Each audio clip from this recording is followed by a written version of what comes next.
Okay, so when you think esthetician, what comes to mind? Probably relaxing facials, flawless makeup, that amazing healthy skin glow, right? And yeah, you're not wrong, but that's just the surface. Today, we're gonna dig into the real first job of every single esthetician, and it has way less to do with beauty than you might think. So let's just start with this question right here. After all those hundreds of hours of training, all the studying, the big state board exam, what is the #1 reason an esthetician's license even exists? Is it to prove they can give a great facial? That they know all the latest products? What do you think is the real purpose? And there it is. The single, most important, legally mandated reason for that license is to protect the public. Simple as that. It's a guarantee, a professional promise that the person you're trusting with your skin knows exactly how to keep you safe. Everything else, all the beautiful results, that relaxing experience, all of it is built on this one foundation of public trust. Now, this whole promise of safety thing, it isn't just a nice idea. It means the profession is grounded in hard science, in sanitation, and in a huge amount of ethical responsibility. An esthetician's job demands solid judgment, super strict adherence to infection control, and, a deep respect for professional boundaries. It's about knowing what to do, how to do it safely, and, this is absolutely crucial, when not to do something. And that right there brings us to this really important concept, the scope of practice. Think of it like the official rulebook for any licensed pro. It lays out exactly what services they are legally allowed to perform and what they're not. Knowing your scope isn't about being limited. It's all about being responsible. The absolute best professionals know that saying no to a service that's outside their scope isn't a failure. No way. It's the highest form of client protection there is. So how do you actually get this safety-first mindset drilled into new professionals? Well, let's look at a fantastic real-world example, the Louisville Beauty Academy.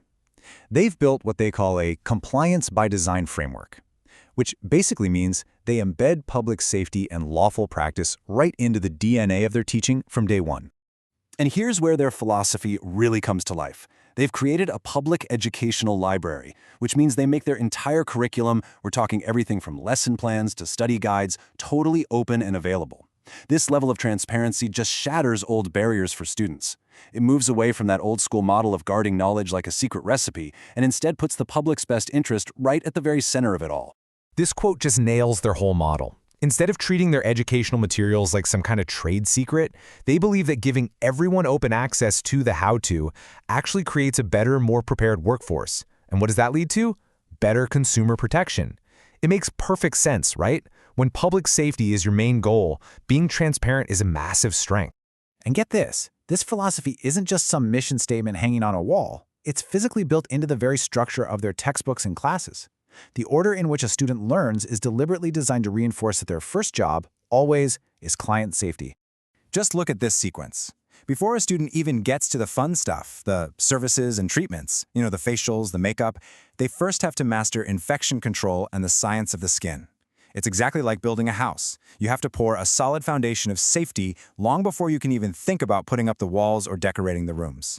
And this structure is anything but random. It directly mirrors how the state licensing exams are weighted. The state boards care about safety above everything else.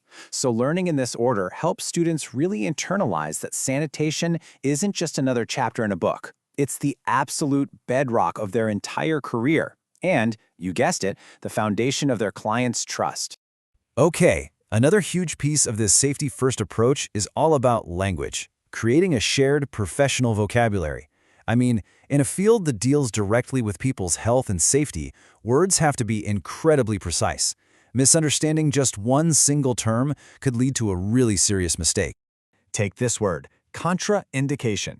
This is not just a vocabulary word to memorize for a test. It's a giant flashing red stop sign. It represents that critical moment when an esthetician has to recognize a client's condition, maybe an allergy or a certain medication they're on, and know without a doubt that moving forward would be unsafe.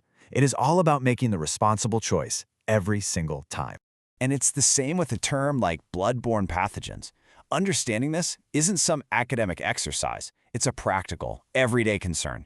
It's about knowing exactly how diseases can spread and taking the strict, science-based steps needed to prevent infection in the salon for every single client, every single time. No exceptions.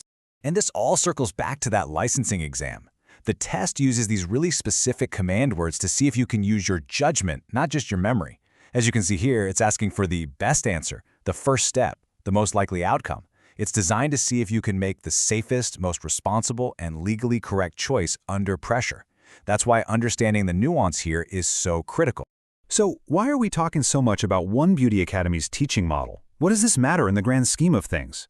Well, because this safety-first, public interest approach creates these incredible ripple effects that benefit absolutely everyone, the student, the client, and the whole community. When education is built like this, you get graduates who are truly ready for the workforce from day one.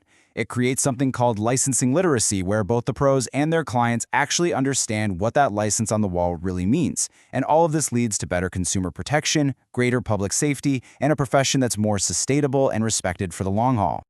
I mean, this quote just says it all, doesn't it? It's really the mantra of any true professional. A deep commitment to doing things the right way, not just the easy way or the fast way. It's about putting your client's well-being and your own professional integrity above everything else. Ultimately, this completely reframes the whole point of education and getting a license. That final exam, it isn't about getting a perfect score. It's a test to make sure you are prepared for the immense responsibility that comes with the public trusting you. Failing a quiz while you're studying, that's just part of learning. But failing to protect a client, that is simply not an option. And that kind of leaves us with one last big thought. Whether we're talking about an esthetician, an electrician, or even an accountant, what does it truly mean to be a professional? Maybe, just maybe, it's the deep understanding that your very first job, your most important job, is always, always the one that keeps the public safe.